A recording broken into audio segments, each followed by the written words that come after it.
Silvia Belfrancí es una de las poetisas jóvenes más destacables de los Países Catalanes. Publicó su primer libro con un juego de palabras, Las Vos, el boceto, en 2010, y dice que escribe en los rincones de los libros que leo, las libretas que me regalan y en los trocitos de papeles que guardo dentro de los bolsillos. No para de escribir, pero tampoco de recitar y correr por los escenarios, porque dice, lo que más me gusta es repartir buen rollo en el escenario. En la teva biografia d'una mica et defineixes com una persona que ho sopeses tot, ho mesures, però que tot això et serveix per a balançar-te sobre, en un moment creatiu. Sí, el que et dic és, doncs, en la meva vida diària, jo acostumo a sospesar molt les coses, a calcular-les, a sospesar-les, a dir, val, això em compensa, això no em compensa. En canvi, en la poesia faig tot el contrari, és a dir, m'abalanço sobre els mots i em deixo anar. No calculo les conseqüències de començar a escriure un poema. El començo i acaba i dic, ostres, ja està escrit, no? Ja no hi ha marxa enrere. Això s'ha de dir o s'ha d'ensenyar, s'ha de mostrar. I això, realment, en el teu procés creatiu, ets així, és d'alguna manera irreverent, perquè tothom sempre diu, no, el procés creatiu no és una cosa, no és la musa, no? És un tema que tu has de pensar, que tu has de treballar, que en cas de la poesia inclús has de cercar la rima, el mot correcte. No. A mi em passa el contrari, vull dir, el poema, a vegades ve un tema, no? Està allà, marxa, i si torna a venir és per alguna cosa, no? Llavors, quan ve, i ve ja un ritme, una paraula, ve un joc de paraules, ve un aroma, i ja et surten dos versos, no saps si aquests versos seran els dos del final, els dos del mig o els dos del principi, i et poses a escriure'l perquè dius, bueno, ja m'està molestant massa, no?, en el cap aquests dos versos, els començo a escriure i et surt tot el poema. En el meu cas és així. Després sí que fas alguna mica de relectura, el deixes reposar, te l'agafes un parell de dies després, i retoques una mica. Si el retoques massa, és que el poema no és bo. No ha sortit de dintre i per tant no arribarà de la mateixa manera. Jo els poemes que he tocat més, els més manipulats, són els que després no han funcionat de la mateixa manera com els poemes que m'han sortit en 20 segons. Sí, això és veritat. Tu, de fet, en la teva obra has participat en diversos llibres col·lectius i jo diria la majoria dels quals jo crec que són precisament amb altres dones poetes. Sí. I és una manera de fer això, en la mateixa línia del que plantejaves, és una manera que teniu de fer? Són mons realment diferents o aneu en la mateixa línia? I quina és també l'experiència? Amb les dones poetes? No sé si és una mica també fruit de la casualitat, fruit també de que ha estat en dos casos la mateixa... Bueno, no, en un cas sí que ha estat Corbet Edicions, amb l'homenatge que vam fer a Montserrat Abelló, Màscares i reclams, i l'altre no, ha estat l'editorial Mediterrània, amb dues noies que hi ha darrere que han fet les donzelles de l'any 2000. I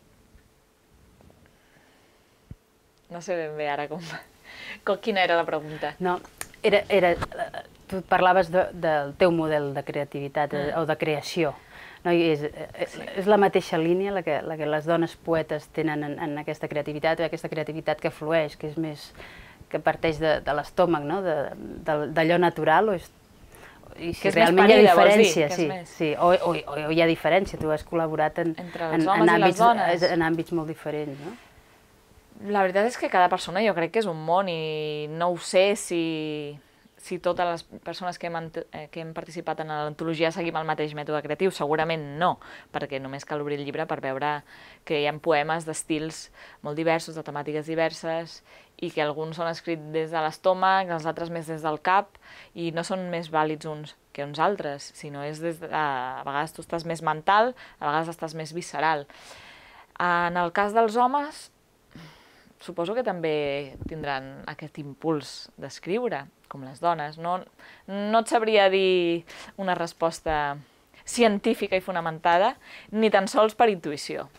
I l'experiència de col·laboració amb altres dones poetes porta algun tipus d'esperit comunitari? És que quan es fa un llibre d'aquests col·lectius, en realitat són petites individualitats. Tu no et poses a escriure un llibre col·lectiu, sinó que tu ja tens uns poemes, molts dels quals ja han estat publicats en altres llibres, i quan et demanen de participar en l'antologia, senzillament passes 2 o 3 poemes d'aquells que tu creus que poden encaixar millor dintre de l'antologia per la qual se t'ha cridat, i ja està, després et trobes en alguna presentació amb altres poetes, però no és un llibre col·lectiu en tant que escrit per totes, com ha pogut ser aquest de la Isabel Frank, no? Que ha escrit de Desconocidas y Fascinantes, que l'han escrit entre diverses dones. En el cas de les antologies en les que jo he participat no ha estat així. També és una mica també la poesia i és això també, no? És una cosa com Són més petits individual. mots, clar. De fet, en la teva pròpia obra, diguem, el teu primer llibre, que és l'Esbós, bueno, jo crec que ja és des del primer moment, des del mateix títol, ja és clarament una poesia compromesa, no? De fet, en el mateix pròleg es diu que és el primer poemari descaradament lèsbic de poesia catalana. Llavors, bueno, això, diem, d'alguna manera t'està... Bueno, una poeta sempre es mostra, no? Però en aquest cas és una mostra, diem, gairebé allò, una sortida de l'armari en tots els sentits, no? Sí. O potser no n'hi havia ja d'armari. No ha existit gairebé mai, l'armari en mi. No he sigut mai conscient d'amagar mai res, ni a la família, ni als amics, ni a la feina, mai. Jo sempre he sigut jo, i vaig decidir que es titularia L'Esbós perquè va ser el primer poema que vaig escriure del poemari un dia que estava pensant jocs de paraules, com sempre, i em va sortir tot el poema de l'Esbós, que és l'últim del llibre, així, no? Que és una mica definitori de la meva infantesa, de com vaig anar creixent, descobrint-me, tot això. I em va semblar un títol bonic, en tant que declaració d'intencions, per què no, però també com a un esbós de mi. És un esbós de mi al ser la meva primera obra, i també perquè anava acompanyat d'esbossos, d'il·lustracions.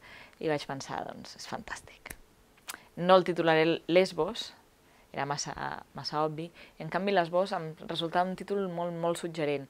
I això que, quan li vaig passar l'esborrany, la segona persona que el va llegir, em sembla, li vaig enviar a la Cristina Peri Rossi, que jo no la coneixia de res, però m'agradava la seva obra, i no sé per què, dic, bueno, jo aquestes coses que faig jo, no? Pum! I escric a algú, o truco a algú altre, i li vaig enviar. I al cap d'un mes, o així, ella em va contestar que se l'havia llegit tot, que li havia agradat molt, però que canviés el títol, que l'Esbós. Clar, quan algú potser no és català, no concep la sensualitat del joc de paraules, tot i que el pot entendre, però no li fa la mateixa gràcia, no? I ella em va aconsellar canviar el títol, i jo vaig dir, no el canvio, a mi m'agrada aquest títol. I així es va quedar. I de fet, bueno, és el teu primer llibre, però és un llibre esgotat. De fet, i en canvi, no és un llibre que hagi tingut una gran promoció. No, jo ja et dic, quan vaig decidir publicar el llibre, per una mica de temps lliure, perquè estava a l'atur, anava començant a fer recitals, dic, bueno, què tal si ho fiquem tot en un llibre? I bé, les editorials premis no guanyava, així com a publicació del llibre, i vaig contactar amb una editorial petita que me'l va imprimir, però jo m'havia d'anar pagant les edicions. Llavors vaig començar en 100 exemplars, dic, bueno, lo típic, no? Aquí els catalans que escrivim per la família, els amics i, com diuen, no? Les capelletes. I dic, bueno, 100, jo què sé, ja tindré alguna cosa escrita, és com a modo de recuerdo, quasi. I, ostres, 100 es van acabar en una setmana. Vull dir, clar, i van començar a trucar dels llocs, entrevistes, aquí, allà, no? Es va com córrer la veu molt ràpid, i dic, bueno, faré 100 més, 100 més, i així ens vam quedar. Però clar, vaig haver-lo de distribuir jo, fer tota la promoció jo, i llavors arriba un moment que no arribes, no? No arribes, portar sí, perquè clar, les llibreries et demanen llibres de 3 en 3, o de 5 en 5, llavors tu portes 3 llibres en una llibreria, i al cap d'una setmana et diuen, no, porten 3 més. I dius, bueno, un moment, saps? Te'n porto 30, si vols, com al final em va passar a Vic. Em vaig portar al final 20 o 30 de cop, i es van vendre també en una llibreria d'allà, que és estrany que es vengui en un mes, 2 mesos, 30 còpies d'un llibre de poesia a Vic. Lèsbic, no? No, això vol dir que la xarxa funciona. Que funciona, sí. Llavors, una de les coses que tu dius també de tu mateixa és que has aconseguit revelar-te, no? I ara, amb el teu segon llibre, que és Fila índia en fora, és com una expressió d'aquesta rebel·lia? Sí, jo sempre he tingut allò hi ha sopa, doncs jo vull l'altre, no? No és, com es diu, una persona així, com es diria, ara no em surt. Bueno.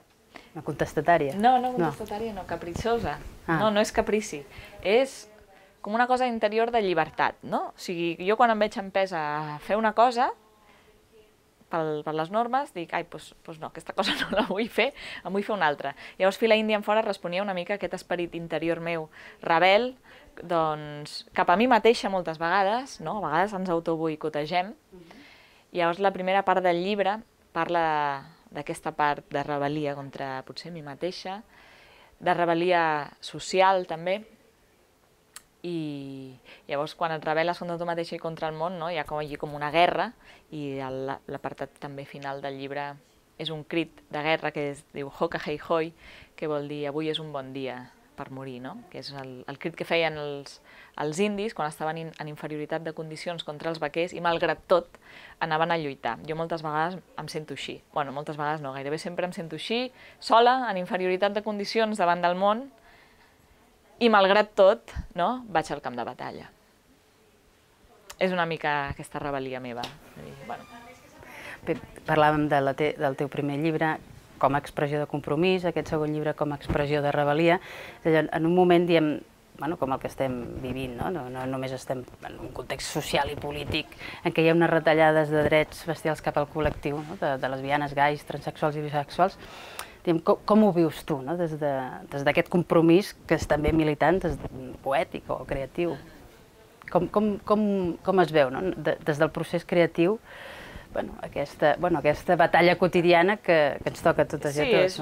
No sé per què perden el temps fent i desfent. O sigui, si hem aconseguit coses, no sé per què ara anem tornant enrere. I aquesta doble moral dels polítics jo no l'entenc, no? Vull dir, no es necessiten fer lleis per protegir el col·lectiu gay, lèsbic, transexual. Bueno, no es necessiten i sí, no? Perquè també no es necessiten fer, però potser no es necessiten desfer, que a vegades és el que passa. Llavors jo crec que és una manera de despistar, no? I ara parlarem d'això, i ara desfarem l'altre, i farem veure que fem coses quan en realitat les estem desfent. I a mi estic bastant poc al cas de l'actualitat política perquè a mi m'ocupa molt la ment, no? I llavors quan m'obsessiona una cosa o m'indigna, llavors m'estaria tot el dia pensant en allò i no em deixaria temps per fer l'altre. Llavors procuro estar assabentada de l'actualitat, però no molt profundament, perquè quan un tema m'interessa profundament intento posar-me i intento arreglar-ho. És a dir, que si jo ara em posés a lluitar pels drets dels operadors de càmera que volen que se'ls hi posi aire condicionat de 8 a 9 del matí, doncs clar, jo m'hi posaria directe, no? No sé, ara, mira, veus, en favor d'aquí del càmera. Llavors, m'he de dosificar les energies, perquè sóc una persona que dono molta energia, però també em quedo sense energia molt ràpidament. Llavors, això no sé per què t'ho explicava.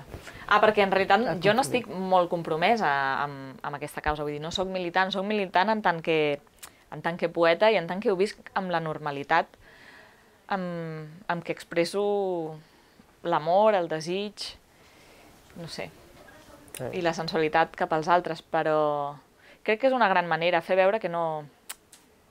que som... La paraula normal no m'agrada, no? Però, no sé, que no cal aixecar banderes, no m'agraden les banderes, no m'agraden. I en aquest sentit, el lesbianisme per tu és una base de creativitat o simplement és una més? És una cosa més. Vull dir, el llibre Les Bos no és un llibre lèsbic, és un llibre que parla de molts temes i si en algun moment cal parlar d'amor, no amagaré que estic interpel·lant a una persona en femení, no? Jo me'n recordo quan estava treballant alguns dels poemes de Les Bos, estava fent un taller de literatura, de poesia a l'Ateneu Barcelonès, jo acabava de començar, doncs ningú em coneixia, jo no coneixia ningú, i allò que, bueno, jo he fet aquest poema, anaves allà, el llegies, i et deien, no, perdona, t'has equivocat, no?, els companys, com volem dir, aquí has posat una paraula en femení i ha d'anar en masculí. I dic, no, perdona, jo no m'he equivocat. Però el poema no parla del fet lèsbic, però hi és. No sé, és com menjar-te una espècie en un plat que, no sé, que no fas present, no?, en el menú que està aquella espècie, però en canvi en el plat hi és i te'l menges. Bé, tu has fet 2 obres, però tens nous projectes, no? Uns projectes que són lligats, diguem, a la poesia, a la literatura, però que no són, a vegades, tampoc llibres, no? No, fa un any vaig començar a treballar amb la pianista Clara Peia, els meus poemes, perquè a mi jo sempre he sentit que els poemes, més enllà de ser llegits i fins i tot més enllà de ser dits, calien ser musicats i potser també mini-teatralitzats. I vaig començar a treballar amb la pianista, vam estar fent bastants bolos durant un any amb ella, i en l'últim projecte que vam fer vam coincidir amb la Sílvia Comas, amb la cantautora i compositora Sílvia Comas, i a partir d'allà vaig començar a treballar més amb ella. I ara fa una cosa de mig any que tenim un espectacle que es diu Aparaulades, que va sortir una mica fruit de la casualitat. Ens vam veure un home en el Cafè de les Delícies, que cada divendres fan el Dona Cançó, que no sé si el coneixes, i estàvem allà de públic un dia i ens van fer sortir espontàniament a dir un poema, a dir una cançó, i una persona ens va proposar, escolta, per què no veniu al Teatre de Sabadell? Jo us monto un bolo. I vam dir, bueno, doncs ens haurem d'inventar un nom. I a partir d'aquí va sortir Aparaulades i hem anat fent bolos fins al punt que ara ens han encarregat fer una Paraulades amb Espriu en commemoració del centenari de l'escriptor. I a partir d'aquí esperem que aquesta Aparaulades amb segueixi amb altres coses.